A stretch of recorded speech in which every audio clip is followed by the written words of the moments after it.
Pasal menebang pohon kelapa, Fauzi berusia 50 tahun, warga Jalan Tegal Binangun, Lorong Pipa 2, Kelurahan Pelaju, Darat, Kecamatan Pelaju, Palembang, tega menganiaya kakak kandungnya M. Nur Badarudin hingga tewas. Pertarungan antara saudara kandung tersebut terjadi kemarin, hari Senin tanggal 20 September 2021, sekitar pukul 18.30 waktu Indonesia bagian Barat, usai keduanya cekcok mulut.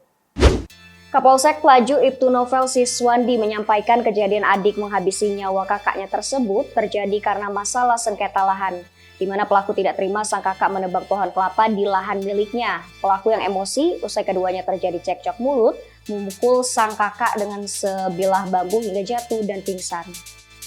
Mendapatkan laporan, Polsek Pelaju pun langsung bergerak cepat dan berhasil mengamankan pelaku beserta barang bukti berupa sebatang bambu dan sebilah pisau jenis bayonet.